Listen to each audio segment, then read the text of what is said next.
Hey there everyone, welcome back to Utility Sports. Really excited for another Mock Draft Monday. Everyone go down in the comment section right now and comment Mock Draft Monday if you are excited. Now, huge news, we are a week away from the NBA Draft Lottery, which has me so excited. So in today's video, of course, we are going to be doing another Tankathon lottery simulation. Hit the drum roll, please. 3, 2, 1.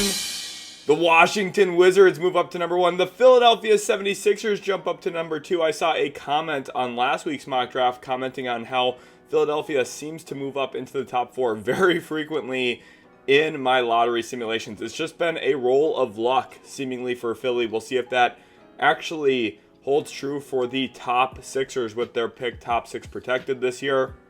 Utah moves down to number 3. I think a very interesting draft slot for them. Charlotte down to pick number 4. Again, another very interesting draft slot. Pelicans at 5, and then the rest of the lottery stands as is. I hope you guys do enjoy that mock draft now. Real quick, make sure to smash that like button and subscribe. It shows that you guys are enjoying the content here a lot. It helps me know I'm doing a good job. Now let's get over to that mock draft. Alright, so here we are now with the first overall pick in the 2025 NBA mock draft here. Again, just a week away from the lottery, so really excited for that. But in this lottery simulation, the Washington Wizards at pick number 1. This is a franchise that I think could really be destined for long-term success and greatness if they do ultimately get the first pick and subsequently draft first overall Cooper Flagg out of Duke, the main event of the 2025 NBA draft cycle. If you go back to even my way too early mock draft, the day after the 2024 NBA draft, where I talked about Cooper Flagg with a 99.999% chance of being the first overall pick, being a prospect and player that was going to be head and shoulders above the other prospects in this draft class. I have maintained that throughout the course of the process here. And I think at this point, everyone knows Cooper Flagg will be the first overall pick. So let's talk about what he's going to bring to Washington. Not only will he be a franchise cornerstone, a face of the franchise, a player that young fans and fans that are even a bit older will gravitate toward because of his hard-nosed approach to the game, his willingness to do some of the dirty work, get on the glass, box out, rebound, grab and go in transition, plays the game the right way, and with that has budding skills that will make him a true all-NBA caliber player pretty quickly into his career. Now, I think his first season, second season will still be building blocks for him developmentally, specifically with his offensive game, his handle, his creation ability. I do think against quicker NBA defenders, there will be some bumps in the road for him. That he's not a perfect prospect. He's not nearly the caliber of prospect I thought Victor Wembanyama was coming out in the 2023 NBA draft. But Cooper Flagg is still someone who I think has significant Hall of Fame potential, someone who would be one of the best players in Washington Wizards history pretty quickly into his NBA career. And I think for the Wizards specifically, this is the kind of player that really fits their core roster. What they have right now, they have a lot of defensive pieces already in place. Someone like Alex Sarr I think is a great fit with Cooper Flagg as a 4-5 combination moving forward. And there will also be some need for development from Cooper Flagg's side working with someone like Alex Sarr, who can be more of a pick and pop big. Of course, Flagg found so much success playing with center Khaman Maluach at Duke, who is more of a traditional screen roll, dive to the rim, get on the offensive glass, be a lob threat kind of big man. And while Sarr is obviously very tall and probably can stretch his game in that way as well, I do think the pick and pop ability will be something that Washington's going to want to look to use a bit. So there's going to be some fun development here where, hey, Cooper Flagg, for the first time ever, you're really playing with someone who's going to pop a bunch. Even Derik Queen, when he played with him at Montverde, did a lot of his work around the rim in high school. So I think for Flagg specifically, there is going to be some needed development yet that occurs offensively especially. But the defense is going to be really fun with Coulibaly, Sarr. You also look at Flagg, what he's going to bring. I think that's one of the best young defensive front courts in the entire NBA the moment they draft Cooper Flagg, if they get this pick. It's going to be a monumental moment for Washington. It's going to be a real franchise-defining draft lottery this year, because whoever does get the first overall pick is getting not only a great player, but someone who has all of the DNA to be a franchise cornerstone, a franchise pillar for a team, and I think DC is a team right now that's really badly needing that in their organization. Moving on to pick number 2, we have the Philadelphia 76ers here. Remember, this pick is top 6 protected. There is a real chance that they lose this selection to the Oklahoma City Thunder, whether that be at pick number 7 or pick number 8. It is even possible for it to fall a little bit lower than that, down to pick 9, although very unlikely. So, if you're a Sixers fan, you've got to be keeping your fingers crossed here and hoping that nothing crazy happens on lottery night where this pick ends up in Oklahoma City, because that would not be good for the Sixers, and it definitely would not be good for the NBA either, and the league as a whole, if OKC got another top 10 pick. But here we are with Philadelphia at pick number 2, and I have them here selecting guard Dylan Harper out of Rutgers, and I think this pick specifically for Philadelphia is a little weird. They do already have a backcourt in place a bit with Tyrese Maxey and Jared McCain, who they drafted last year. Of course, I liked McCain quite a bit in his class. His movement, shooting skills, relocation ability, all of that, I think would fit really well off of Dylan Harper. And then Tyrese Maxey, with how quick he is, the transition offense, I think this year had to stretch his game even a little bit further with how much time Joel Embiid missed.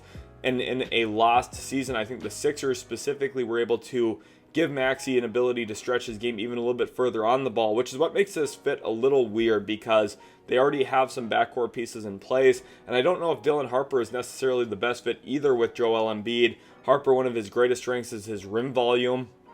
Got to the rim a ton as a true freshman, does so with a lively handle, the ability to get downhill. I've mentioned multiple times his ability to split pick and roll reps and get to the rim that way. And then, of course, when he got to the rim this year, finished extremely well with a 70% field goal percentage at the rim in the half court. So he's been extremely productive and efficient as a rim finisher. And then off of that, you do have Joel Embiid, obviously someone who's going to command so much attention, so much respect in the mid-range area as a short roll option. That's something Dylan Harper hasn't worked with a ton up to this point of his young career. Now, I'm not saying it's impossible. We saw someone like James Harden adapt very quickly to having a short roll option. And I think for Harper, while it's not going to be an immediate day one fit, I think there's a lot of talent here that Philadelphia, once they harbor and bring him in, if they're able to get him up to speed with the way that they want to play, the way they want to get Joel Embiid the ball in certain spots of the floor, they're going to be able to find success, although there are going to be some challenges with that as well. I do think for Dylan Harper, just the on-ball volume for him, while it's something I think going forward into his career points to a lot of potential and upside and a high ceiling for a league guard, I do think in Philadelphia it will be a little bit of ball handling by committee, and the offense is obviously going to funnel into Joel a bit. So I think there's just going to be some challenges about who has the ball, who doesn't have the ball, and how do they effectively make that all work. I think Paul George is someone who is going to have to get better and better and better at playing off the catch. I think one issue with PG especially is he likes to catch, slow it down, think, hit his hezzy, hit his crossover, hit a step back mid-range jump shot. In Philadelphia, if you have Dylan Harper, Tyrese Maxey, Joel Embiid, I don't know if there's enough offensive wiggle room to not have guys who are catch-ready players. So I think that's going to be one of the issues. People are going to look at the Sixers and say, dude, if they get Dylan Harper, they're so talented, and I completely agree. But sometimes if you're super talented but your players don't all mesh and fit together properly in terms of being catch-ready, being decisive, being able to attack in small, quick gaps rather than being the go-to player, it does hurt your offense a little bit holistically, and I think there's going to be a learning curve there. Although, obviously, for Philadelphia, if you're picking second overall, you should be looking at the long-term direction of this team, which is why Dylan Harper still remains the pick here at number 2. We move on to pick number 3 in the Utah Jazz here. Specifically for me, become a really interesting option. You think about Danny Ainge, Justin Zanuck, the direction of this Utah Jazz team. They've obviously been okay with taking stabs on players who still need a lot of time to grow and develop. They did so with Cody Williams last year, who was more of a projection pick rather than a sure thing selection in the top 10. Then you also look at their pick of Isaiah Collier later in the first round, another guy who he was a highly touted prospect coming out of high school, had a very bad freshman season for USC before ultimately hearing his name called on draft night.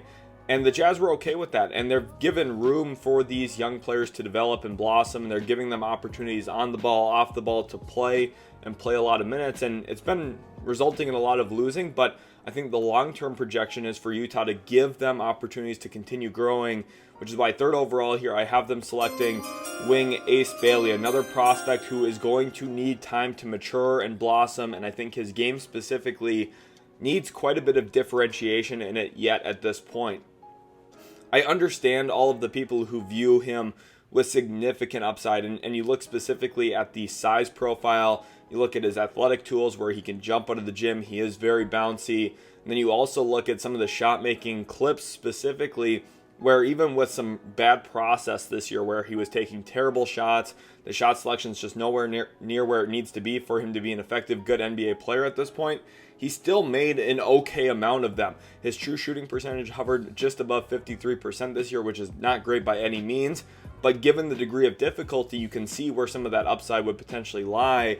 Now, I am individually a little bit lower on that upside because I do think there are a lot of lacking areas for that actual potential to be realized and developed into. Those areas are functional play strength. I think his base has to get a lot stronger. I think he's very weak at the point of contact, and I think that's going to be very challenging for him on nights, especially in the Western Conference. Imagine Lou Dort guarding this guy right now.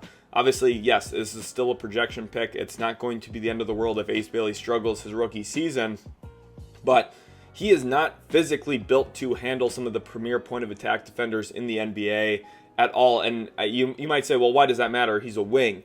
Well, that's the issue, is he ranked 99th percentile in volume as a isolation player. He wants to be an ISO guy. He wants to be Carmelo Anthony. He's not as good as Carmelo Anthony was coming out of college. And I think specifically for Ace Bailey, I talked about it with Philadelphia and how Paul George maybe needs to refine his game a little bit to accommodate other talent around him.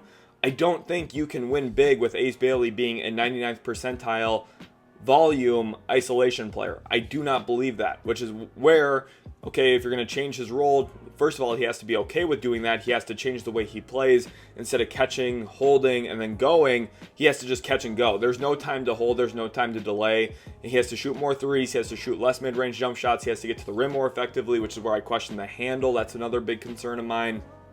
I do understand. And again, I want to make sure I reiterate this so that everyone understands what I'm saying. I do get why people think there's all NBA, all-star potential. I myself really do not. On that note, I also think there is a floor for Ace Bailey that is a bit higher than most people would think as well. A lot of people are touting Ace Bailey as this huge boom or bust prospect, and I feel a little differently than that. Again, I talked about the boom. The reason why I don't think the bust potential is as large either, there's a lot of functional tools that he does use. Again, with that length, size, and athleticism, he's been a great positional rebounder up to this point. In high school, dominated on the boards as you would expect. In college, that continued. Got on the offensive glass a lot for Rutgers, rebounded the ball very well defensively. There is a role and there is value in the NBA for bigger wings, forward types who can get on the glass, rebound, push and go from there. And I think, again, when it comes to refining his game, he's going to have to grow and develop as a decision maker, somewhat reminiscent of Cam Whitmore coming out of Villanova, how that was one of the big concerns, and I haven't really seen Cam Whitmore take strides in that area. He's developed gradually, but not to a point where it's a respectable level of playmaking, which is why we're seeing him not really gain and harbor minutes in the postseason for Houston. I think for the Jazz specifically, you're looking at, again, a long-term window here. You're not wanting Ace Bailey to be great year one. You're probably not even expecting him to be that good in year two. What you're hoping is by years 3, 4, 5, 6, 7, 8, 9, 10 of his career that he slowly and gradually becomes this player who can be a go-to offensive force with that shot making. That's the hope. That's the upside perceivably. I'm just not sure if he ever gets there. Moving on to pick number 4, the Charlotte Hornets now at this spot in the draft with Flagg, Harper, and Bailey off the board. I think the pick becomes very clear and obvious for who Charlotte would likely pick in this situation. 4th overall, I have the Charlotte Hornets here selecting guard VJ Edgecombe out of Baylor, someone who I think was a little miscast on offense for the Baylor Bears. They were running him off of a lot of movement, trying to get him the ball on the perimeter, and I think there was a lot of challenges for that. His three-point volume was pretty successful, honestly. If you told me before the year that he would have shot the ball from three as many times as he did with that high of a three-point rate, I would have been pretty pleasantly surprised. But I do think there are also some long-term concerns I have about his actual perimeter game. For me, I think a lot of the potential really lies in him developing defensively, and I think that's something that he's going to be capable of, but I think he's going to need a good coach who can coach him up technically and also help hold his attention level and attention to detail defensively. This is where scouting reports are going to be huge for him, and if he can start following those things, he has all of the physical gifts and tools and athletic traits to become a great defender in the NBA because of how physically gifted he is. His hip fluidity, lateral mobility is insane. His quick twitch athleticism is incredible. Perhaps the best quick twitch athleticism in this entire draft class, although it is very good at the top. Ace Bailey's extremely athletic. Cooper Flagg, very athletic. I do think Edgecombe has just some special bounce and special, honestly, like ankle fluidity, and I know that sounds crazy, but like the way he gets off the floor as quickly as he does, he's generating a lot of power from his ankles, and it's very impressive. And I think for Charlotte specifically, the upside in drafting him here is he becomes perhaps one of your premier point of attack defenders over time. Again, this is not a year one, year two projection. This is, hey, by the end of his rookie contract, can he be one of the best defenders in the league on the basketball? And again, I think that's going to take a lot of time for him to grow into and get there. But if you're drafting for potential, which it seems like two of the top four picks, especially with Bailey and Edgecombe, a lot of people have them penciled in as top four selections. A lot of people are talking about their upside and perceived long-term value. A lot of that relies on significant development from where they currently are as prospects. Now, there are a lot of things to like about Edgecombe as a player as well. I thought his aggression level this year was quite good for Baylor. I think his downhill force, ability to play into contact, into traffic. He did boast some good deceleration skills offensively, which is, I think, an early indicator of some star upside for him. There is a lot to be intrigued about long-term for VJ Edgecombe on the offensive end of the floor as well. And I think one thing too, if you go back and look at Anthony Edwards as a college prospect, someone who I did have questions about coming into his draft. Now, I wasn't one of those fools who was saying the 2020 draft was weak. I actually really liked the 2020 draft class a lot. I just did have questions about Anthony Edwards specifically as an offensive go-to player, as a number one option because of his shot selection. He shot a ton of pull-up threes, and he wasn't making them very much at Georgia in his lone college freshman season. But then we saw a huge development from him, a lot of long-term growth, and that's where repetition and working on your game can really expand and change who you are as a player in a lot of ways. And that's a testament and that's a credit to Anthony Edwards for becoming the player he is now today, which was one of the best three-point shooters in the league this year, which is just crazy. If you would have told me that back in 2020, I would have said, really, I don't believe there's any way that happens, but it's the reality. And for someone like VJ Edgecombe, when you do have a lot of these physical gifts, you have some finishing skills, you have pretty good touch, you have athletic gifts that other prospects in this class don't have. This is why teams are going to sell themselves on that upside, and they're going to say, if Edgecombe works hard enough and if we believe in his long-term development, he can be a special player. And I could see Charlotte specifically penciling him into their starting lineup alongside LaMelo Ball, Brandon Miller as a unique fit into their perimeter talent with some downhill force needed there in Charlotte. Moving on to pick number 5, the New Orleans Pelicans here now. And I think for New Orleans specifically, this is where the draft starts to get tricky. And I think I've really pivoted and switched direction a bunch in the last 3 weeks, 4 weeks on the order here, on who goes where do they land. And I think it's hard to fully accurately project this spot of the draft. I think once you get to 5 through 10, there's a lot of variety. There's a lot of variance you could see from each mock draft I post and from what ultimately happens on draft night. Part of these mock drafts are to talk about potential options and potential scenarios, so that way when it actually does occur on draft night, I've already thought through every single possible outcome. So 5th overall here, I have the New Orleans Pelicans taking guard Jeremiah Fears. In my last mock draft, I did have Brooklyn selecting him. The Nets hold the 6th pick in this lottery simulation, so Jeremiah Fears will not be available for them in this one, but I do think Fears for New Orleans at 5 is an interesting selection, and I think it would give us some information on their long-term plans, specifically regarding their backcourt with CJ McCollum entering the final year of his deal. Obviously, with his age, I'm not sure he's going to be a long-term core piece of the New Orleans Pelicans. Now, it's possible they could look to keep him. I do think someone like him who's respected in locker rooms, New Orleans could value him as a veteran, but I'm not sure that they're going to be necessarily planning a playoff team around him. And then DeJounte Murray, someone who they just traded for last offseason, of course, unfortunately got hurt very early on in the season, and then ultimately ended up suffering an Achilles injury. We don't know what DeJounte Murray is going to look like. New Orleans might have some concern and frets over that long term, which is why drafting someone like Jeremiah Fears here does make some sense with his handle. I think he could be a very fun pick and roll partner as a ball handler with Zion Williamson. He's an adept passer, playmaker. I definitely think there's room for him to grow as a short roll facilitator, which would really open up a lot of Zion's game offensively. And then I do think one thing for Fears, this is one of the spots where with the right coaching, and I specifically want to point out James Borrego, who had been running the offense for New Orleans last couple of seasons, I think that would be a really good kind of coach presence for Fears, someone who doesn't do much off the basketball right now. Putting him into a zoom styled action offensively where he is forced to do certain things without the ball in his hands, I think would push his development forward offensively quite a bit as an off-ball player. Not something he's going to probably do a ton in the NBA. He did have over a 31% usage rate in college. Oklahoma basically exclusively played through him when he was on the court. But I do think when it comes to his NBA role, he needs to have a little bit more variance in the style of play that he can play in and how he's going to fit. And I think landing somewhere like New Orleans specifically could usher in some of that development for him organically, which I think would be really good for his career. And then honestly, again, part of the reason why New Orleans is taking him here really stems back from the draft in 2019 when they took Zion Williamson. They had pick number 4. They had the ability to go out and draft someone like Darius Garland if they wanted to. They decided to trade down. Passed on Darius Garland completely in that one, which was, again, pretty crazy that they did that. I like Garland quite a bit in that draft class. That's who I wanted them to take and pair with Zion in that class. They ultimately did not do that. Now at pick number 5, they can try and retroactively fix that decision a bit by getting a guard here who has some electric downhill capabilities as a ball handler, creator. Obviously, the shot making and overall shot diet still a question at this point. He wasn't an efficient scorer in college, but he was a high volume scorer. And I think if you look at the flashes and some of the positives, specifically with his creation ability and his handle and his downhill presence, which he can get to the rim quite a bit, there is a lot to be intrigued by here for New Orleans at pick number 5.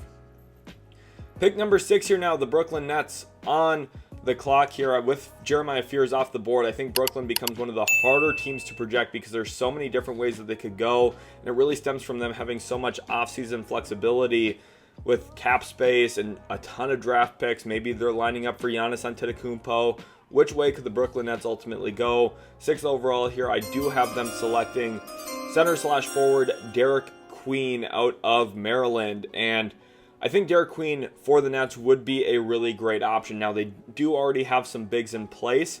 Specifically, look at Nick Claxton, who could be a trade candidate this offseason. Cough, Lakers. We'll see what happens. But I do think for the Nets specifically, if you're looking at improving this team and you're trying to find someone who fits Jordi Fernandez specifically long-term, I just talked about it with New Orleans and the value of zoom action and dribble handoffs. Brooklyn has brought some of that from Sacramento into their offensive scheme where they increased their dribble handoffs from a year ago by about 50%, which is a very dramatic increase for their offensive style of play. And I think you look at Derik Queen, the areas of the floor he occupies. This is one of the most important things when evaluating prospects. It's not just, okay, how do they score? Are they comfortable doing this, that, or the other thing? It's where do they stand on the floor? Where does most of their time get spent on the court? And Derik Queen spends a lot of time around the top of the key, playing down the middle of the floor. And I think specifically you put him into a delay-styled offense like Brooklyn, where you're going to ask him to do different things with the ball in his hands, whether it be create his own offense as a driver of the basketball. And then defensively, he also brings some unique defensive structure to Brooklyn in a variety of roles. And that's where the forward potential comes for him, because he isn't your traditional big rim protecting center. And that's an interesting question for Brooklyn. Which way do they want to go? Which is why this is a difficult projection. They could go with a big man like Khaman Maluach, who's going to shut off the rim, be a lob threat, or you could go with the skilled archetype here in Derik Queen, who moves his feet a little bit better defensively, can play out on the perimeter, challenges perimeter shots a bit better, and I think gets down in a stance a little bit more comfortably than Khaman Maluach at times. But it also comes with its detractors, where his rim defense isn't quite as effective, or he's not as much of a deterrent around the rack either. And I think when it comes to how Brooklyn wants to build, that's going to be a huge question. I elected to go with Derik because I think the offensive fit into Jordi Fernandez's overall team identity and structure makes a lot of sense. But I think the Nets right now are a huge question mark for this offseason, because they could look to tear it down even more with a Cam Johnson, Nick Claxton trade. They could look to maybe trade this pick in an attempt to bring Giannis to Brooklyn.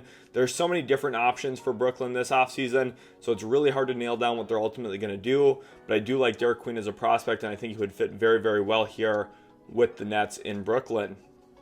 Moving on to pick number 7, the Toronto Raptors here now. A team that I think has a lot of question marks going into next season for sure, but they do unquestionably have a lot of talent as well. The addition of Brandon Ingram, you look at Scotty Barnes, who is still one of my favorite two-way players in the league. I know there's a lot of questions about how he's going to continue to perform, and I think people are concerned about the overall shot diet, three-point volume. The point guard experiment, I don't think really has panned out as well as I think a lot of people really hope for. With him being on the ball to the level that he has been. But it is still undeniable how good of a two-way player he is and how special defensively he can be. And I think one of the best ways to surround that, and him specifically to add infrastructure around him, is to draft an awesome rim protector. 7th overall, I have the Toronto Raptors here selecting center Khaman Maluach, who is a special big man defensively. One of the best rim deterrents in the entire NBA draft. In fact, the best rim deterrent in this year's draft, and one of the best in the last 3-4 drafts. Obviously, he's not Victor Wembanyama, he's not 7'5", but he's a very impactful 7'1", 7'2"-ish prospect with really long arms, great anticipation skills, and I think one thing that really did benefit him a lot at Duke was playing next to other good defensive players. You look at the collection of talent defensively Duke had, obviously, of course, headlined by number 1 pick, Cooper Flagg. I think for Maluach, landing in Toronto is going to be a very comfortable situation for him, surrounded by length, surrounded by other defensive talent like Scotty Barnes, and of course I think Brandon Ingram, an underrated defender with how he challenges on the perimeter a bit, not always engaged all the time, but I think still a quality defender. And I think Toronto specifically, you look at how their defense trended up throughout the course of the season, and by the end of the year they were actually a pretty darn good defensive team. I think if you're the Raptors here specifically, the ability to add in Maluach, someone who one of his biggest concerns is how many minutes per game he's going to be able to play, the stamina, endurance, the ability to stay out of foul trouble. Well, you already have kind of a roadblock in place to prevent that concern with Jakob Poeltl if you do retain him if you're Toronto. So I think with the Raptors looking at Maluach as an addition into their front court, as someone who can help really lock down and anchor that defense, and also I do think there's an underrated offensive fit here as well. People are going to think about the lobs. You think about the long roll potential, the touch around the rim, where he shot 71% from the floor this season, with a pretty significant amount of those coming, of course, right at the rack. Then you think about, yes, he shot 25% from 3 this year. Pretty low volume, so how much do you want to buy into that? I really don't even care about the three-point shot. I think he's going to be so good at or around the rim that's where an NBA team is going to want him most frequently anyway, offensively. But I think the real value here, and something that has been completely understated throughout this draft process by most, is his screen setting ability. Anytime you try and watch Knueppel, anytime you try and watch Cooper Flagg, you watch any broken down clips of all these guys, go back, watch full games, whatever you want to do to verify this, you're going to see them playing off of Khaman Maluach screens. Knueppel, a lot of his ball screens were with Khaman Maluach. His off-ball screens, guess who was setting them? Khaman Maluach. Guess who was setting 4-5 screens for Cooper Flagg? Yes, you got it, Khaman Maluach. This guy was at the center of everything for what Duke was doing, and I think it's, some of it was a little foreign for him, specifically the dribble handoff, top of the key action where he had the ball, and sometimes you could tell he's like not really sure what to do next. But I do think that stretched his game a little bit. I think he's just going to be a tad bit more comfortable because of that experience. And I also do think that just naturally, the best thing that he can bring for Toronto offensively, besides his rim gravity and volume, is going to be his screen setting, and it's going to help someone like an Emmanuel quickly. It's going to help free up RJ Barrett a bit more to get to the rim. It's going to help free up Scotty Barnes in 45 action if you want to play that way. And then you can also use Barnes as your screener, kind of like how Jalen Johnson plays for the Hawks. I think there's a lot of value in that with Maluach sitting in the dunker spot. There's so much value that Toronto can extract here from this pick. Even though it doesn't stretch the floor a ton more for them, I think it gives them a different kind of gravity, one that will either free up their other players as a screener or give them someone at the rim to throw the ball up to, let him go up, catch it, and flush it down with two hands over the top of the other team's defense. Pick number 8, the San Antonio Spurs are a team here that, with Maluach and Derik Queen off the board, become an interesting team to talk about. I did mock Derik Queen for them last week. I think he would be a really, really fun fit offensively and defensively with Victor Wembanyama. But with them off the board here, we have to go a different direction. 8th overall, I do have the San Antonio Spurs here taking wing Tre Johnson out of Texas. And I do like this pick still quite a bit for the Spurs. And I think it does give them a little bit of flexibility with their existing roster. Someone like Devin Vassell, who I think right now the fan base is a bit split on. Some people want to hold on to and keep Devin Vassell, understanding that development and production isn't always linear. You know, Vassell had a down year. I think that's pretty fair to admit. But if you draft Tre Johnson, I think Devin Vassell becomes a little bit more expendable because of the similarities in some of their offensive skill set. Of course, Tre Johnson's calling card is going to be his perimeter shot making. He shot a ton of deep shots this year, a ton of threes, whether it be off the dribble where he was very successful or off the catch, off of movement where he was also very successful. This is a very, very, very solid offensive prospect because of his ability to stretch the floor, shoot the basketball. In my big board video, I talked about kind of a loose comparison for him being Tyler Thiero, where maybe the rim volume isn't where you want it. The free throw drawing, the foul drawing isn't quite where you want it either, maybe, especially as a prospect coming in. But Tre Johnson can really put the ball in the hoop. And I think for San Antonio specifically, one of the questions about this pick, obviously they have De'Aaron Fox, Victor Wembanyama.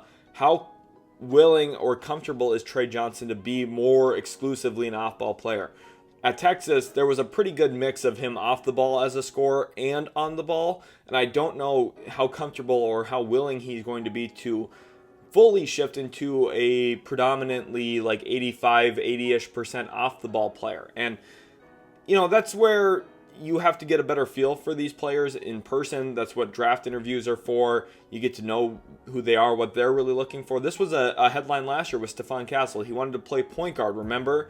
And then the Spurs went and traded for De'Aaron Fox. So I don't think the Spurs are going to overly concern themselves with this, which is why they did pick Tre Johnson. Now, if this is something that they did feel would become a problem, maybe that's where a guy like Knueppel would make more sense, because it's much easier to project him being okay just playing almost exclusively off the basketball. But I do think Tre Johnson has a significantly higher ceiling because he is a little bit better as an athlete.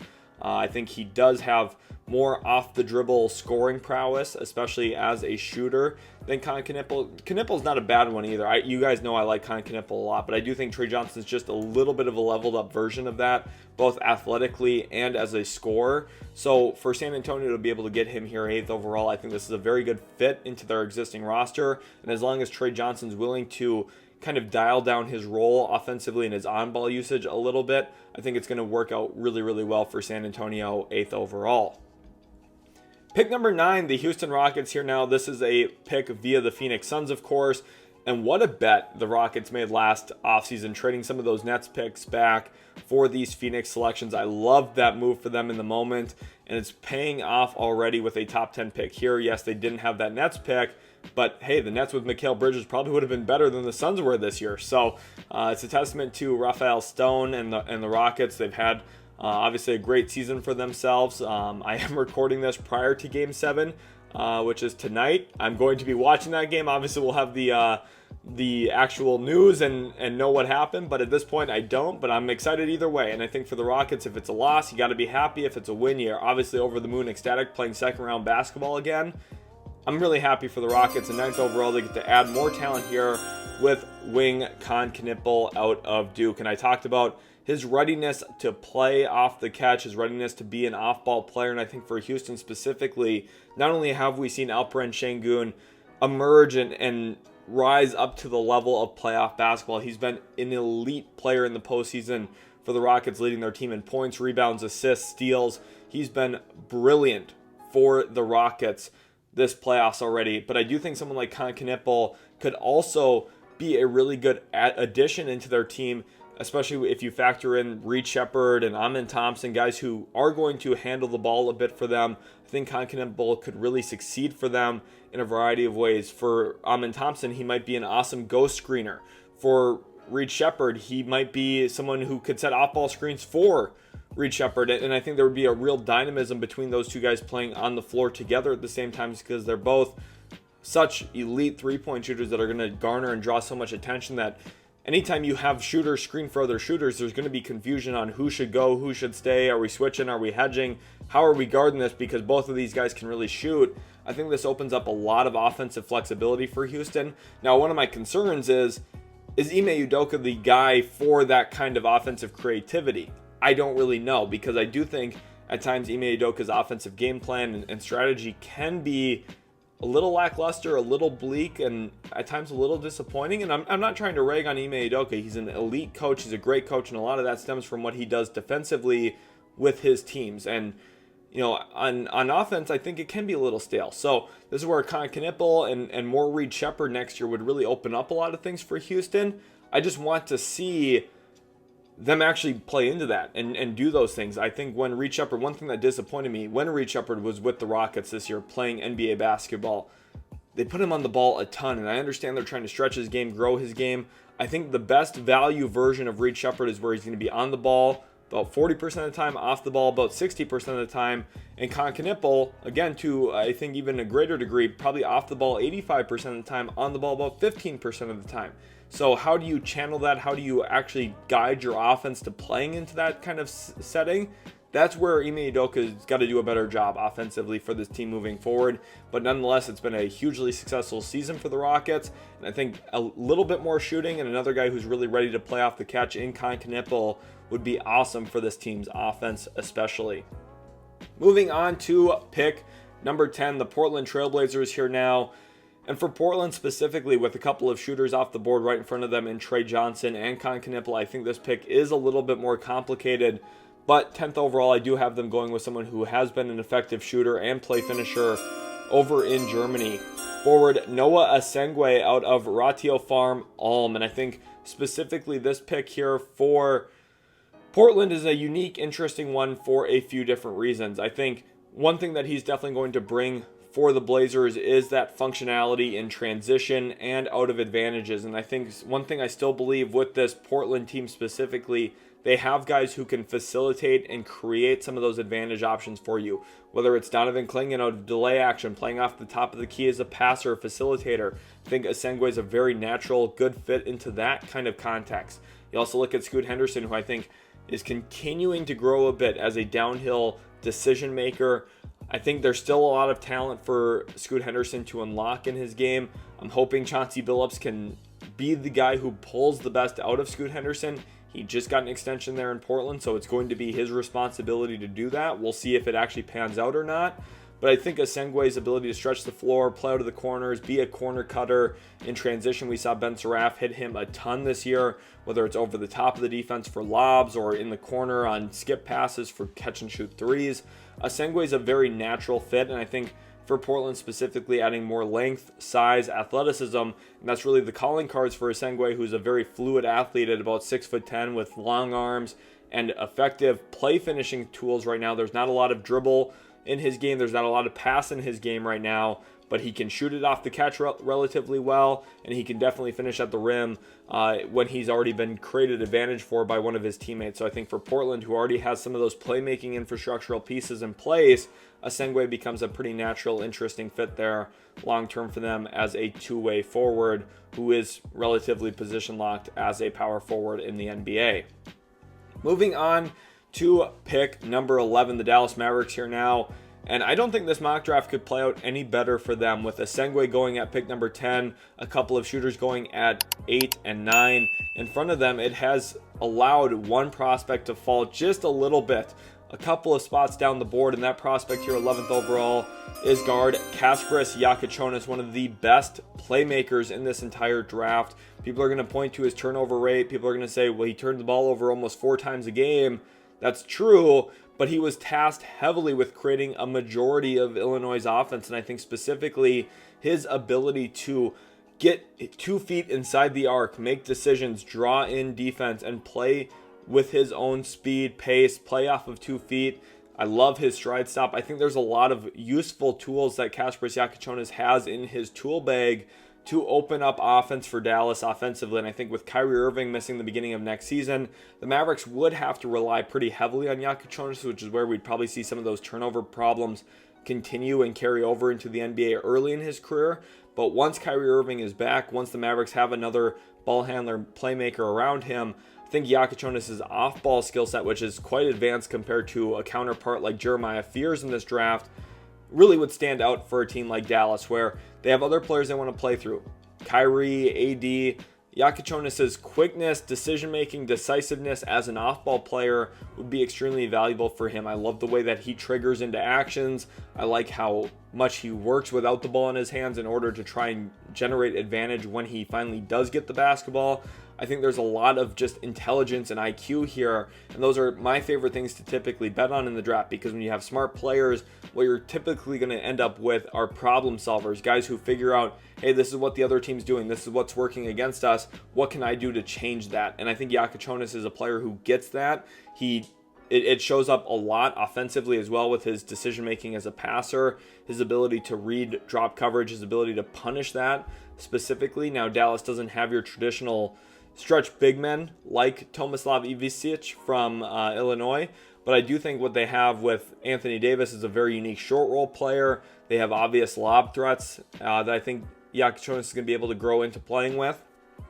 I think this is a great outcome for Jakucionis, and I think his IQ shows up on defense as well. He is physically limited a bit. He's not the best athlete at all in this draft class, but I do think for Dallas, who already has so much rim protection and length and defensive infrastructure around him, Jakucionis' IQ, intelligence, understanding how to guard certain players, understanding, hey, I've got to make this kind of rotation, this kind of closeout, is going to help kind of solidify and tie the knot on a lot of what Dallas is missing after the Luka Doncic trade in February. Pick number 12, the Chicago Bulls here now. And for Chicago specifically, another interesting spot for them. They obviously have a good amount of their future in place here after trading Zach LaVine to get their own draft capital back. They could technically line up for a big trade. They have 4 tradable first-round picks if they want to go that way. They have Josh Giddey. They have Kobe White, obviously, 2 core players. Matas Buzelis, I think, has a huge fan base emerging here in Chicago as a long-term core piece for the Bulls, and I think the Bulls get to add on to that here with another guy who, very different body archetype from Matas Buzelis, who's tall, skinny, wiry. They're going to go big, stout, and firm here, 12th overall, with forward Collin Murray-Boyles out of South Carolina, someone who I think has, again, more of that IQ and intelligence. I just talked about how I was betting on that with Kasparas Jakucionis in this draft class.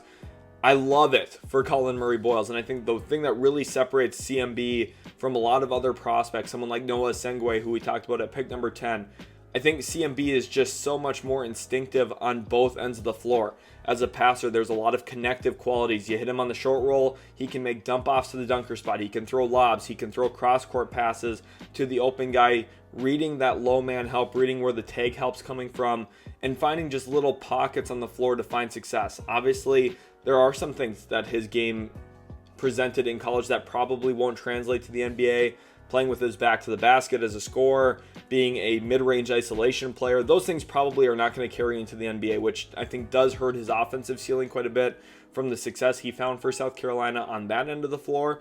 But the connective qualities are what's really going to make him pop next to Kobe White, next to Josh Giddey as a transition offensive player, something the Bulls are continuing to do better and better at, with Billy Donovan kind of changing the way that this team is played, and I think the addition of Josh Giddey specifically helping that a lot.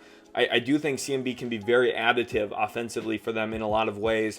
And then from the defensive side of the floor, one thing I really love about CMB, the amount of multiple efforts and positioning. I think those are the things that really separate him again in this draft for me compared to other prospects, because of his IQ, intelligence, and want to. And that trio of intelligence, positioning, and effort make him such a fun prospect, because he's not only going to put himself in the best position possible to succeed on the first attempt, but hey, you spray it out, he's going to be willing to sprint, close out, but he'll do it effectively. He's not just going to leave his feet, jump at a non-shooter, and sacrifice his positioning. He'll put in that effort, but then he'll actually execute a good, strong closeout and limit dribble drive penetration. And then he can also be a secondary shot blocker, a weak side help defender.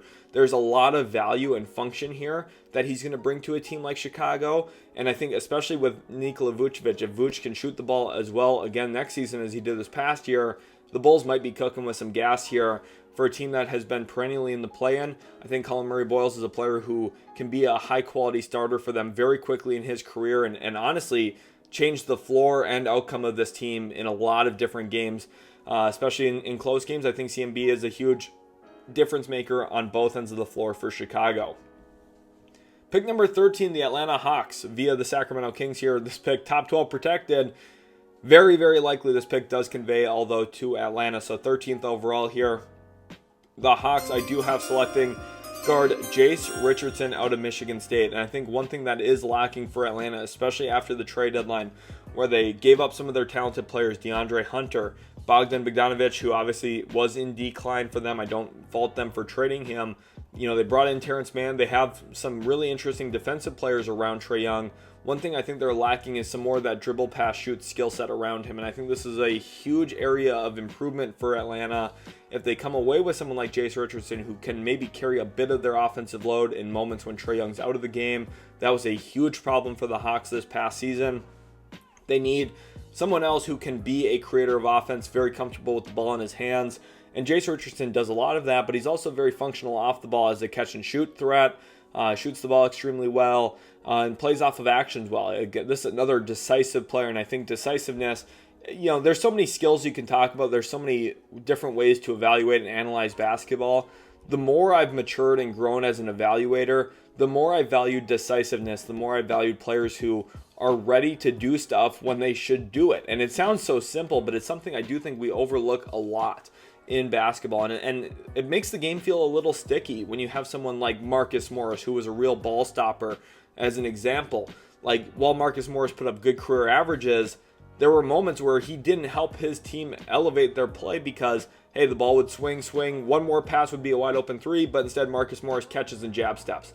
And I think that's something that Jase Richardson specifically is not going to add that problem into Atlanta. I think playing off of Trae Young, you want more connective pieces, but those connective pieces also have to be skilled. And I think Jase Richardson's really a good mix of that, a good blend of that, because of his ability and willingness to play off the ball, his ability and willingness to be quick, decisive, and he's ready to make things happen when it's his turn to do so. But he also has the tools and the gifts offensively to actually make stuff happen himself as well. So I think that kind of player can be a really fun fit into a situation like Atlanta, where they just need more perimeter skill, while also not wanting to sacrifice what they do around Trae Young, because the offense so heavily does rely on him, that I think Jase Richardson can kind of be the best of both worlds here for the Hawks at number 13. Pick number 14, the San Antonio Spurs here via the Atlanta Hawks. So the Spurs do have 2 lottery picks in this year's draft, which helps their odds a bit to move up into the top 4. We'll see if that ultimately happens next week or not. But 14th overall, I have the San Antonio Spurs here selecting forward Rasheer Fleming out of St. Joseph's. Welcome to the lottery here, Rasheer Fleming. This is the first time I have mocked him in the lottery. Of course, he has been mocked at pick number 15, pick number 16 quite a few times, so it's not like he's really moved up that much. But it is the first time I've mocked him at number 14, this time to the San Antonio Spurs, and I think he is a very good fit for San Antonio, a team that went with Trey Johnson, a 6'6", shot-making wing type. Now they come back and get a bigger physical forward who can be a secondary helper for them, can bring a little bit more of that rim presence around Wembanyama, which I think would tie over their defense a little bit better together, and it gives them someone who, in a lot of ways, like Tari Eason, can be a bigger point of attack defender, a bigger forward wing type who can guard the ball, guard out on the perimeter. I do think more often than not, you're probably going to want him guarding 2s and 3s instead of true point guards. But I think there's a lot of tools there for him to grow and develop as an on-ball defender in the NBA. And when you do have a 7'5" Victor Wembanyama behind you, you know that some of the mistakes you make are going to get cleaned up by the big fella. So I think for the Spurs, this is obviously a defensive-minded pick, but it also gives them another guy who can stretch the floor a bit. Shot 39% from 3. Now, I don't think that 3-point percentage is fully indicative of who he is as a shooter. I do think teams are going to be a little hesitant to close out hard on him. He doesn't drive the basketball very well. I don't think there's a lot of offensive upside here for the Spurs. But if you're a Spurs fan, you're still going to be very happy with this pick because you're probably not looking for just offensive upside. You're looking for fit pieces, connective pieces, and pieces that are going to push forward toward winning. And I think Rasheer Fleming specifically here at 14 is a guy who's going to be capable of helping this team pretty drastically on both ends of the floor as a spot up, stretch the floor kind of player on offense, and defensively as kind of a Swiss Army knife who just does a little bit of everything, guards the ball, can be an impactful gap defender with his length and size, and then can also block shots around the rim a little bit, and just impose his will in a few different areas on defense around Wembanyama. The Spurs still have a lot of room to grow defensively, especially with their young, brand new head coach officially, Mitch Johnson. I think that the Spurs would feel very, very happy about landing Trey Johnson and Rasheer Fleming at picks 8 and 14, respectively. Pick number 15 now, the Oklahoma City Thunder here on the clock. This pick via the Miami Heat. The Thunder have 2, maybe even 3 first-round picks. We'll see what happens again with that actual Sixers pick on draft lottery night, May 12th. But 15th overall here, I have the Oklahoma City Thunder selecting guard/forward Egor Demin from BYU. In a lot of my mock drafts, I've looked at either Carter Bryant or Rasheer Fleming and Adou Thiero for Oklahoma City. Here's a little disclaimer. I'm going completely different in this mock draft. And the reason for that is to, again, explore possibilities.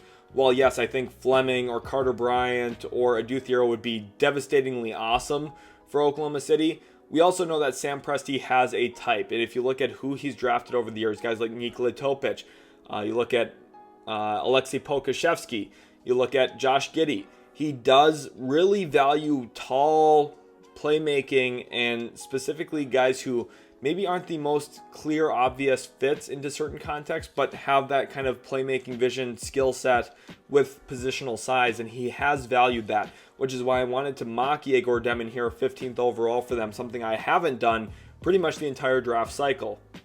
I do think Egor Demin, a very interesting name to monitor for the Thunder because of, again, Sam Presti's history, what he's valued.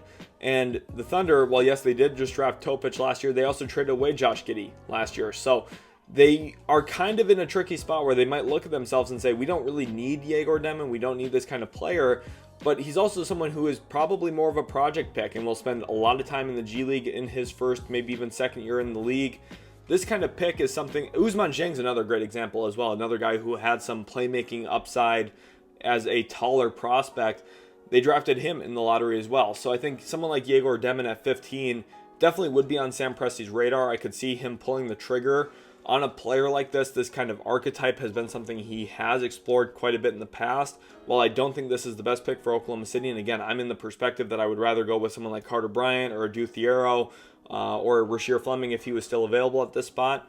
I don't want to put it past Oklahoma City and Sam Presti to consider Demin, draft him at this spot, and value his playmaking. And one thing I do really love about his playmaking, not only is it timely, it's very, very quick. And by quick, I mean his actual pass velocity, the speed, the ability for the ball to get into tight windows, I think is really accelerated and ramped up by his ability to throw the ball on a pinpoint accuracy with huge velocity behind it for basketball. And again, it's not very often you think about velocity as a basketball passing mechanism, right? It's usually more about precision and accuracy and timing. I think Demin has those qualities too, but the velocity behind it, I think going over to play finishers like Holmgren, like Jalen Williams, who is still growing as a creator himself, I think would be interesting in OKC. Although, again, admittedly, I don't love this pick for the Thunder, but it's really not what I think I would do. It's about what I'm projecting could happen, and Sam Presti does have a draft type when it comes to June 25th this year. Pick number 16 here, the Orlando Magic on the clock, and just like last week, I have Orlando selecting center Asa Newell out of Georgia. And I think for the Magic specifically, after losing in the first round to the Boston Celtics, looking for more size and ways to improve their offense. Of course, the most obvious thing for them to add would be shooting. The issue is we need the Orlando Magic front office to value shooting, something that they haven't really done a ton of. You know, they had the option to draft Grady Dick a few years ago. Instead, they took Jett Howard, someone who still hasn't really found a role in the NBA. They have been very, very non-committal to drafting shooting. So for me, it might be easy to say, well, they need shooting, they should draft shooting. We need to look at what the front office is doing. Just like I talked about Sam Presti having a type, the Magic have a philosophy too. Now, there is something about Asa Newell that can really elevate Orlando's offense, and it really stems from his offensive rebounding. He grabbed over 3 offensive rebounds per game this past year for the Georgia Bulldogs. And I think if you're Orlando, one thing you're really hoping you can see in terms of growth and development for your offense would be more second chance points, more second chance opportunities. Newell's an interesting screener. I think does need to get a little bit stronger yet to really maximize that area of his game, but he has very good touch. He's athletic, can finish above the rim. I think his short roll touch would be one of the most fascinating long-term developmental projects for the Magic, because if he can be a screen and roll, catch the ball about 8 to 12 feet away from the hoop and put up little push shots like Ivica Zubac does in LA, that's a huge value and a huge spot of the floor that Orlando can improve in and get better at. It's not all about just flat out right at the rim and three-pointers. Now, it does help when you can dominate both of those areas, something that I still think Orlando needs to continue growing in. And that's really, I think, a testament to Paolo Banchero and Franz Wagner, too. Those two guys need to get better. They need to get better as three-point shooters. And I think Paolo specifically needs to significantly improve his handle. He needs to get to the rim more often. He needs to get to the line more often. And he's not going to do those things unless he really grows and matures and develops his handle offensively. So while Asa Newell can be a good starting point for them improving their offense, I do think star development and star progression from both Wagner and Banchero is going to be at the real crux of Orlando ever becoming a true championship caliber team in the East. Pick number 17 here, the Minnesota Timberwolves via the Detroit Pistons. I have them selecting forward Carter Bryant out of Arizona. He falls a few picks in this mock draft down to pick number 17, but for Minnesota specifically, I've talked at length about them losing potentially one of Julius Randle or Naz Reid in this draft process, but I haven't really talked as much about them possibly losing Nickeil Alexander-Walker, who has been one of their better point of attack defenders over the last couple of seasons, been a real heart of their team type player, and someone who specifically out of the corners is a very, very good catch and shoot option with some additional playmaking. Now, drafting Carter Bryant in the event that you lose Nickeil, you're not going to replace that extra tertiary playmaking skill set that you get from Nickeil, but what you are going to be getting is someone who can catch and shoot reliably, made over 37% of his threes this past year as a low usage freshman for Arizona. And I think specifically, if you're envisioning his growth from the Wildcats to the Timberwolves, the usage isn't going to really change that much. He's going to be an off-ball player. He's going to be a spot-up, catch-and-shoot kind of guy. And then also, one thing that I do think does paint a pretty good picture about his effectiveness as a role player, despite pretty low rim volume on the year, and again, a lot of that stems from the low usage role, he was very effective and efficient as a scorer at the rim, and I think a lot of that stems from his athletic physical gifts, some real significant above the rim finishing, and I think more athleticism, more catch and shoot potential there in Minnesota around Anthony Edwards, around Rudy Gobert is going to be very, very additive for the Timberwolves moving forward. Another great athlete, really cements more of their defense as well, and I think Carter Bryant at 17 is a very good pick for Minnesota and protects them a little bit in the event that they do lose Nickeil this offseason in free agency. Pick number 18, the Washington Wizards here now via the Memphis Grizzlies. This was a home run move by the Wizards at the trade deadline to get this pick ultimately from Memphis, who really had a terrible end of season, fizzling out after being third in the West earlier this year. They fall all the way down, finishes the 8th seed, get swept in the first round, and now they have some big questions, and they don't even have their first round pick to do anything with. But Washington here, that's not their problem. 18th overall, I have them selecting guard Nolan Traore out of France. And I think Nolan Traore, someone who I still think there's going to be a lot of people, especially smart people in the NBA, GMs, executives, who are going to be looking at Traore as one of the bigger upside selections here whether he's in the end of the lottery or just outside of it. And at pick number 18, I could see Washington really justifying this kind of selection. After going with Cooper Flagg first overall in this mock draft, they are going to be looking for a little bit more backcourt creation. Now, they did make a huge bet on Bub Carrington, trading Denny Avdia ultimately for Carrington and one more pick in the future. And they also drafted Keyshawn George, someone who is more of an off-ball guard. I think going with Traore here at about 6'5" with real playmaking chops has taken significant strides forward throughout the year, in my opinion, as an actual creator out to the perimeter. His drive and kick game, I think, has improved pretty substantially this season. There has been a lot of disappointment. The three-point shot specifically, if you watch how teams are guarding him over in France, they're going under on every single screen. Every single ball screen, they're going to sag him. They're going to gap him. That will not be tenable in the NBA if he does not grow and develop and blossom as a three-point shooter. Some of Traore's best games this year are when the three-point shot's falling, and that's not surprising. That's what teams are allowing him to get, trying to limit his rim volume. And at times, because of that, he can be a little reliant on touch rather than getting all the way to the rim and finishing at the rim like we saw from him a year ago.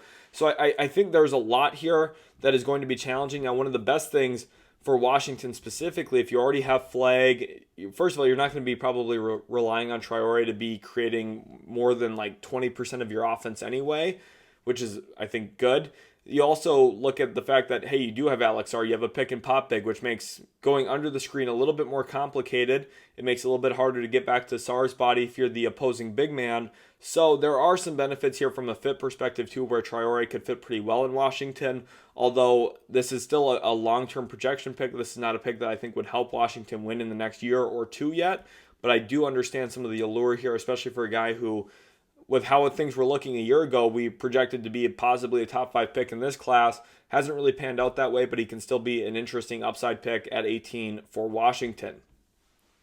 Pick number 19, the Brooklyn Nets, back on the clock again after going with Derik Queen in the top 10 at number 19 now via Milwaukee. I have the Brooklyn Nets here selecting forward Will Riley out of Illinois. This is a huge upside swing for a player who is capable of scoring the rock, creating his own shot a bit, and shooting the three ball pretty well. Now, a lot of those things didn't actually happen consistently in his freshman season for Illinois. He had a pretty up and down year.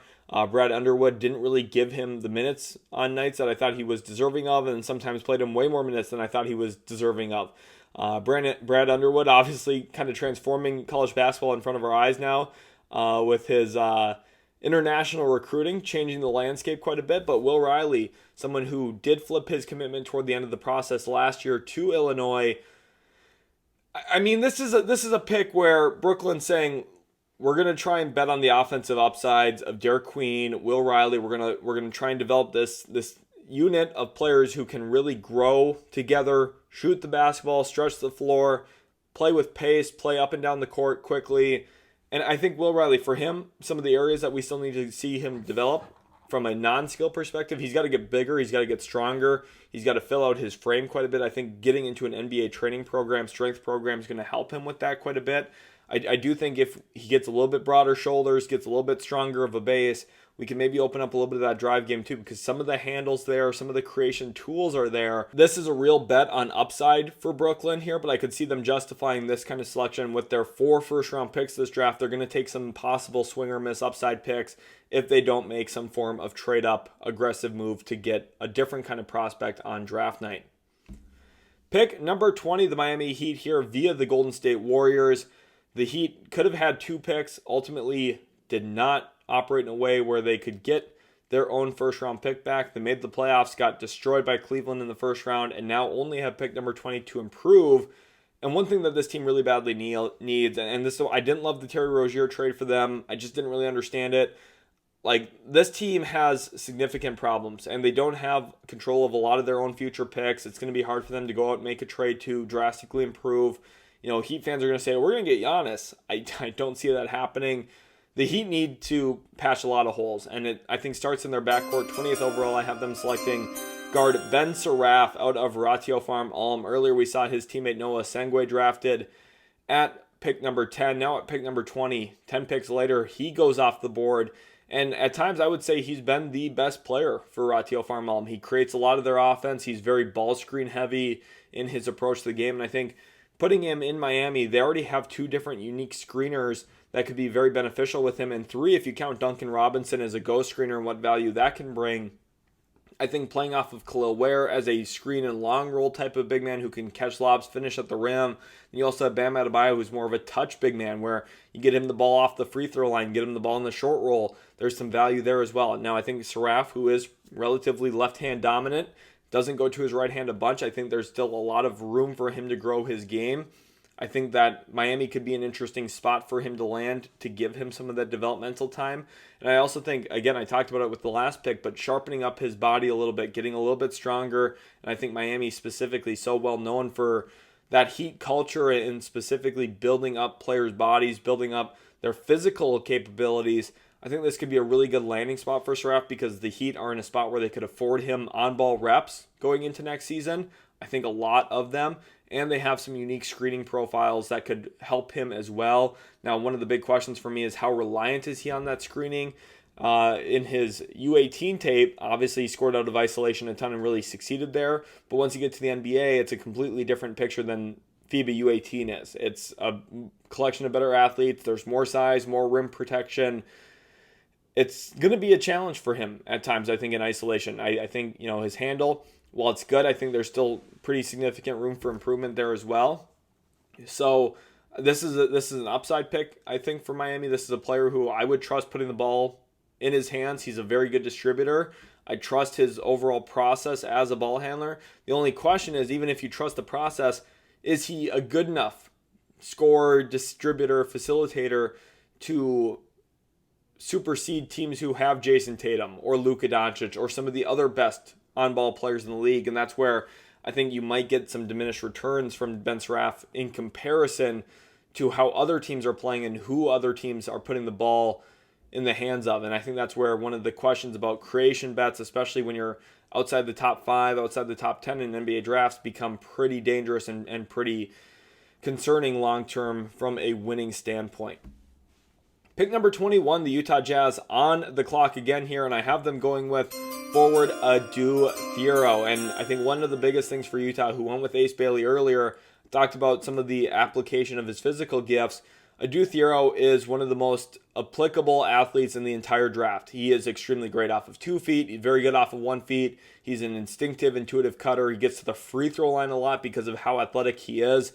He has just a natural trait of go up and get the basketball. It sounds like such a dumb, silly thing, but it's honestly so important. He's going to win you extra possessions as a rebounder. He's going to cut, score at the rim. He's going to be able to play off of Walker Kessler even because of how functional athletically he is.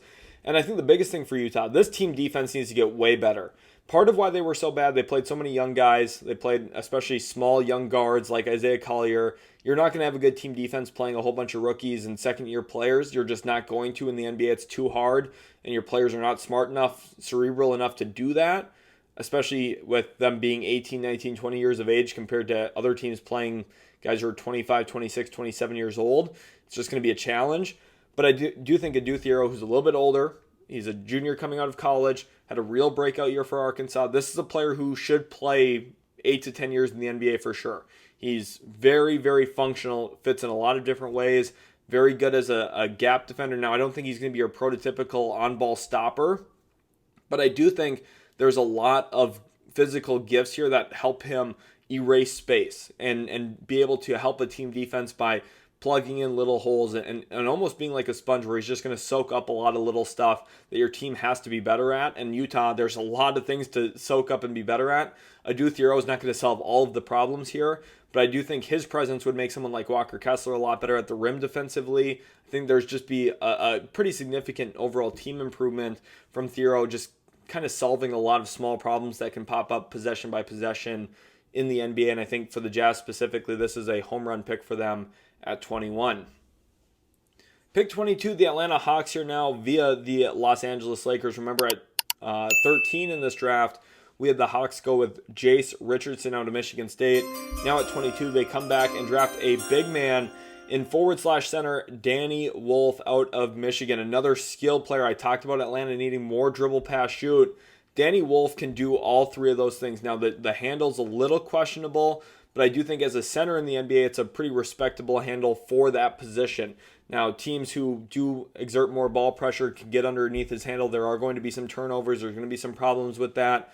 But I think for Atlanta specifically, this gives you some lineup versatility as well. You want to play bigger. Danny Wolf's used to playing with a big man. I think his fit with Edgecombe would fit pretty well in Atlanta. Honestly, I think it's not the best fit for Wolf, but it's one that I think could make some sense on paper for them if they want to just play a little bit bigger, have some more natural size on the court. Otherwise, they can play him as a center and kind of think about his fit next to Jalen Johnson. And Wolf, he's not really accustomed to sitting in the dunker spot a ton, but this gives you more flexibility, versatility, and for Quinn Snyder, someone who's so creative offensively, I think he could find a lot of unique ways to maximize Danny Wolf, his playmaking feel, his ability to dribble the ball a bit. It obviously can shoot the ball, stretch the floor a little bit as well. I think for the Hawks specifically here, again, it really stems from them needing more dribble, pass, shoot. This doesn't elevate their team defense much. This draft, walking away with Jase, Richardson, and Danny Wolf, I don't think it really elevates your team that drastically defensively. I also don't think it really hurts your team defense that much. I think Wolf is a competitive defender. Jase Richardson can definitely defend at the NBA level. He's not going to be a stopper, but he can fit into a team defense for sure. I think the Hawks specifically, you're looking to improve your offense pretty drastically. And in moments when Trae Young's off the floor, if you have Jase Richardson and Danny Wolf, those are two guys who are capable of creating more offense for you. And then when Trae Young's on the floor, I think both of them are unique fits off of him, whether it's Wolf on short rolls, Jase Richardson playing off the catch. There's a lot of different ways to utilize these two guys, and I think holistically for Atlanta, while it's a unique draft strategy, it's one that definitely improves their team skill set, and that's something I think going into this offseason they really badly need. Pick number 23, the Indiana Pacers here now. Obviously some long-term questions around that center spot, but the Pacers are good, man. They play good basketball. I love watching them play. I love watching Tyrese Halliburton play. Rick Carlisle's got this team coached up well. Now with Carlisle, one thing to know is he's not going to play a bunch of young players, so whoever this is, get ready to speak G League basketball, because that's where you're going to probably spend a majority of your first season. We've seen it with guys like Jarris Walker most recently, a guy who just doesn't play a ton in the NBA despite being very talented. But the Pacers going with another big man here, walk out with big man Thomas Sorber out of Georgetown. And I think for Sorber specifically, one of the numbers that I think really does paint a good deal of upside is the rim defensive field goal percentage differential with him off the court. When he's on the court, Georgetown was actually pretty competitive defensively. They limited a lot of stuff at the rim.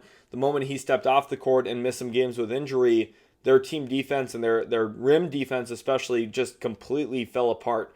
Now, I do have questions about Sorber's overall fit into the NBA. He's probably going to play drop coverage. He's, I think, physically gifted enough to play at the level of the screen more, but he's not this huge physically imposing guy that I think in drop coverage is going to be able to erase and mitigate the paint completely. So I think for Indiana, this is a draft and develop. This is a bet on the skill set. One thing I do love from his face-up game is his ability to rip, go. He has a pretty good triple threat that I think is going to be a pretty good value into the NBA. Moving forward, obviously as a center, he's going to be quicker than a lot of other big men as well with the ball in his hands. So there is some significant value here for Indiana offensively. And then defensively, again, you're looking at trying to win at the rim more. I do think for the Pacers going into next year, they just have to keep Miles Turner. If I'm Miles Turner's agent, I'm looking for a big payday because I don't think Indiana can afford to lose me. I think Turner is such an invaluable piece to the way that the Pacers play offensively and what he can do for them at the rim a bit defensively as well as a shot blocker, specifically not necessarily as like a lockdown paint defender or anything, but as a shot rejector. And I think for Indiana, if you're trying to help yourself long term, you're looking at drafting a guy who you can hopefully develop and grow into another shot blocking rim archetype player like a Thomas Sorber at 23.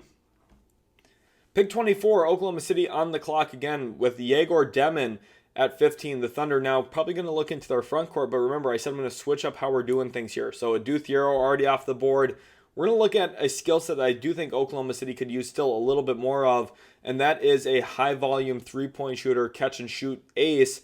And at 24, I have them selecting forward Liam McNeely here out of UConn, someone who, if you go back to his high school tape, was a very dominant catch-and-shoot player, playing off of Cooper Flagg. And I think, yes, people are going to say, well, he had a really bad year for UConn. He wasn't super successful, wasn't the most productive player, struggled to effectively shoot the ball consistently.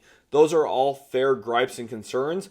I think a lot of that is a byproduct of what UConn had around him. They lacked a lot of playmaking. I think that their team, and we saw it with the way UConn played this year, they were not as good of a team as they were the past couple of years when they had more playmaking talent, more connectivity, more offensive juice into their team around shooting, around scoring and their skill set. Like think about the guys that they had with Klingon and Castle and Tristan Newton. Those players were extremely valuable into UConn winning not one but 2 national titles.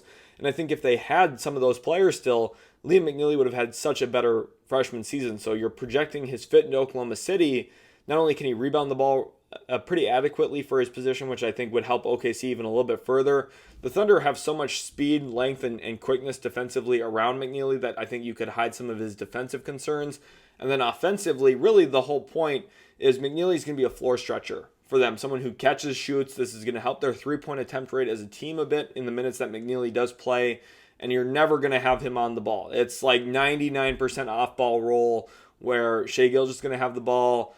Obviously, you're going to have Jalen Williams, Isaiah Hartenstein, Chet Holmgren all creating offense for you. McNeely, you're on the court. Your role is to be a fifth option. You're going to be a stretcher, someone who catches and shoots. And while it's not very much upside, at pick 24, it's functional and it fits, and it's something I do think OKC, if they're looking at slightly improving their team even further, which is hard to do for a team that's been so dominant all year long, one thing they need to do, I think, moving forward is just shoot a few more threes. And it doesn't even have to be improving their three-point percentage. They shoot the ball really well. It's just shooting more of them. The math, the numbers all suggest that the more threes you shoot, the better. And I think adding in a role player like Liam McNeely can add that kind of component, that little dimension into their offense a little bit more for them moving into next season. Pick number 25, the Orlando Magic here via the Denver Nuggets. After going with Asa Newell at number 16, I have the Orlando Magic here selecting guard LeBaron Philon out of Alabama, and I think Philon specifically is an interesting prospect for them. And in a lot of my other mock drafts, I maybe haven't talked about this as much as I should. His rim volume is pretty pleasant and something that I think is going to be a pretty good addition into a team. Now, I think a lot of that stems from him passing up catch and shoot opportunities and him being almost treated like a non or a hesitant shooter from the college three-point line. I think that will be a problem for him going into the NBA. And of course, Magic fans are going to be saying, oh my gosh, of course, this is not what we wanted. Not another guy who's going to be a hesitant three-point shooter. But I do think that rim volume could still help Orlando here. And I talked about it with, Banchero and Wagner getting a little bit better, improving their games, getting more rim volume. Philon can get to the rim. He has a unique collection of gathers. I like his ability to kind of shift the defense a bit as a driver and a cutter. And I think for Orlando specifically, listen, they probably don't have the minutes for 2 rookies. Like Asa Newell, if they draft him and if he plays, I just don't know if there's a real role for LeBaron Philon in his rookie season in Orlando. But if Orlando does keep these picks, which I would trade them, I would make an aggressive move if I was the Magic, but it's very possible they don't, then we'll see what they do. And LeBaron Philon is going to be an interesting player one way or another if he's part of a trade package here or if the Magic actually draft him. Again, I don't see a huge role for him immediately, but you're drafting him with the upside that he can become this two-way drive and kick, get to the rim, finish at the rim, kind of guard, wing player for you moving forward. Again, year one, not going to have the best results, best returns in my opinion, but this is a projection pick for Orlando at 25. Pick number 26, the Brooklyn Nets here on the clock. They have picks 26 and 27. So with back-to-back selections, first of all, I have the Nets going with wing Nick Clifford out of Colorado State. And this is a player who is very NBA ready. So this is kind of a switch up from our most recent picks for the Nets, where we're looking at long-term projection, upside. The Nets, if they do want to try and step on the gas a little bit, improve their roster, someone like Nick Clifford could be an additive piece into that already. Now, every single year, people fall for it. The 23, 24-year-old almost prospects who look better than their college counterparts because they're 3 or 4 years older than a lot of them. Like, it happened with Chris Duarte. It happened with Johnny Juzang. It happened with... There's a lot of guys it's happened with, right? Even... another example like Tristan Da Silva a little bit last year for Colorado. Like, people tend to love and love and love these guys who are in their late, early 20s, if that makes sense, like 22, 23 years old. They're going to be better than college players.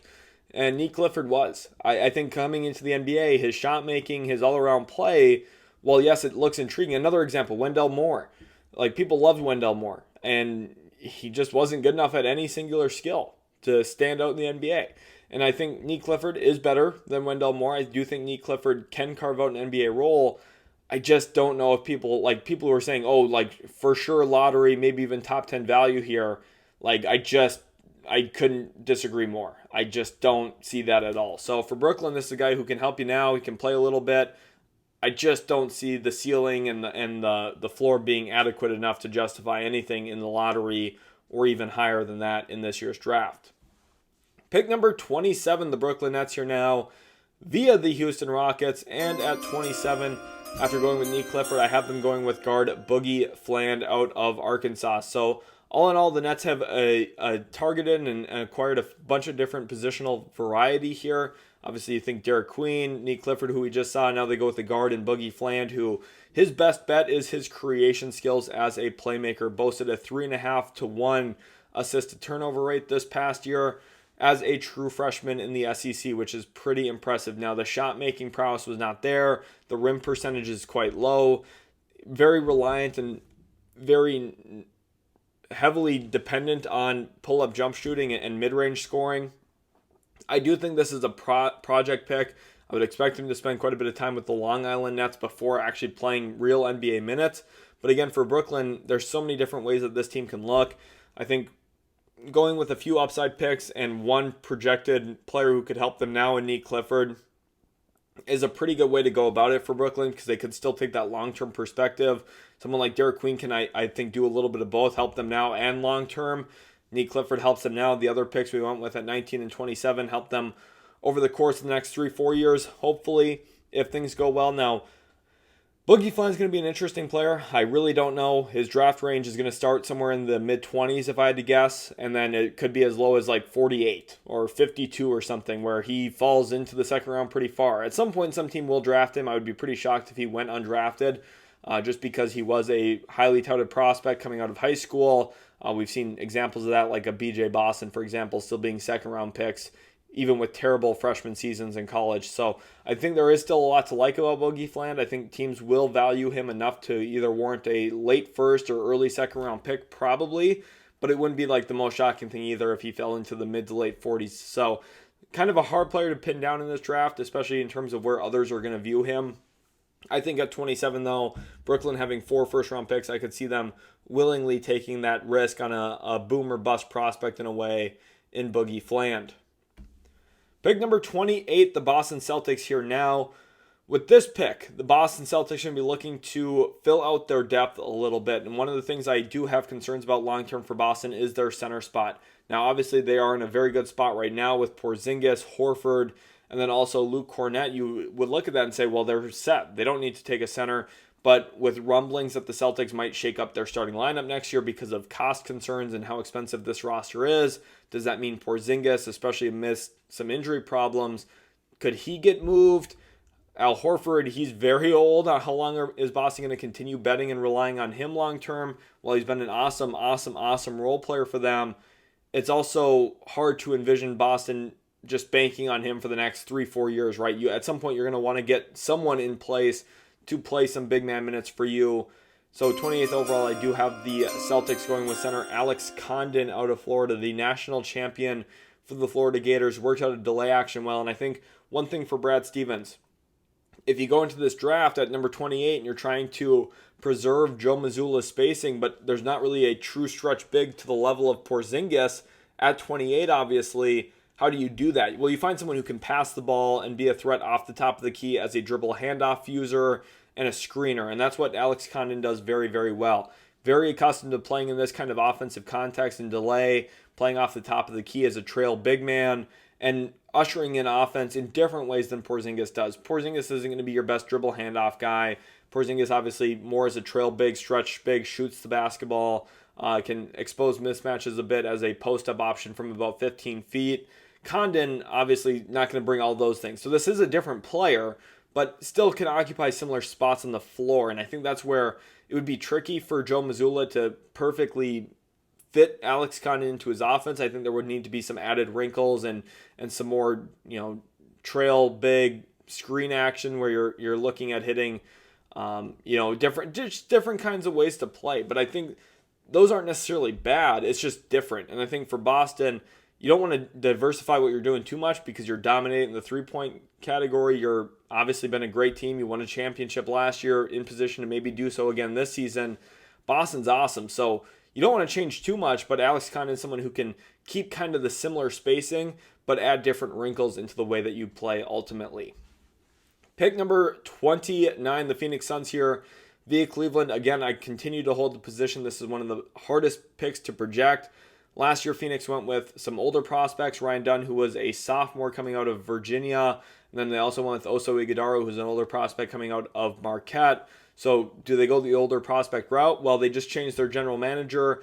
James Jones' position changed in the organization. There is a little bit of a power dynamic here, I think, in Phoenix going on. That's a little interesting. But 29th overall, I have the Suns here selecting guard Walter Clayton Jr. out of Florida, someone who had an incredible run throughout the NCAA tournament. I do have him projected here in the first round at this spot at 29 as someone who can be a dynamic shot creator. Now, I think there's a really wide range on what people feel about Walter Clayton Jr. I've seen some people float the idea of a lottery pick for him. I don't understand that really at all at this point. I'm not sure. I don't think that's what's going to ultimately happen. And then some people have him as a second-round pick, and I think kind of that fringe first round, if a team likes him, early second-round pick probably at the minimum is where I see Walter Clayton Jr. going. Now, Phoenix is one that could make some sense. They started Colin Gillespie down the stretch of the season. Tyus Jones ultimately lost his starting job, and as a result might have lost his interest in staying in Phoenix. One of the biggest reasons he passed on the money to go to Phoenix was to start, and then they pulled him from the starting lineup. Now, there is a coaching change. There's a lot of different stuff shaking out here in Phoenix for sure. So things are probably still fluid. Who knows what will ultimately happen there at that point guard spot, but I could see Walter Clayton Jr. being that target for the Suns to address that spot around Devin Booker. We still have a Kevin Durant trade that will probably drastically shake this team up, but a lot is moving. A lot is changing in Phoenix as always. Under Matt Ishbia, no one's safe at any given moment, seemingly. And that starting point guard spot definitely up for grabs. And an older prospect here like Walter Clayton Jr. could make some sense. Pick number 30, the LA Clippers here via a swap with the Oklahoma City Thunder. And with this pick, the final pick of the first round here, I have the Clippers, just like last week, drafting wing Noah Penda out of Lamont. And I think specifically in the LNB Pro A, one of the things that Noah Penda brings that the Clippers have really valued with Jeff Van Gundy on their coaching staff has been team defense and ball contain. They went and got Chris Dunn this offseason. They went and got, obviously brought Nick Batum back. They brought in Derek Jones Jr. Those are three impactful team defenders. And I think Noah Penda specifically, if you're projecting what he's going to be in the NBA, it's another really quality team defender who can survive in isolation. He can be an island a little bit for himself out there with his own ball contain, the mix of ball pressure, length, and size to recover, still contest shots around the rim on drives. Pretty good tools to actually cut off drivers of the basketball. I think Noah Penda is just a very well-rounded defensive prospect, especially offensively. I think you're going to be able to paint him into a picture of playing off the catch, being able to stretch the floor just respectably enough. But that's something the Clippers haven't valued too much, honestly. With Chris Dunn in their entire first-round series against Denver before losing, basically went unguarded the entire series from three. So, and they continued playing him a lot of minutes. Now, obviously, they did make some changes and shakeups down the stretch of that series, but for the most part, they rode out with Chris Dunn as long as they could. So, someone like Noah Penda, would they be willing to take that bet and risk on him here? Definitely. I definitely could see that being something that the Clippers value. They really care about their team defense. That's been a huge revelation, I think, for Ty Lue's team over the last couple of years. And with Jeff Van Gundy doing such a great job running that defense, orchestrating that defense, I think Noah Penda would be a real favorite of his to select in this draft, which is why I have them going 30th overall here with Noah Penda. I really hope you guys did enjoy the mock draft. If you did, make sure to leave a like and subscribe. Again, I really do appreciate you guys a ton. It means a lot to me. And we'll catch you in the very next Utility Sports video.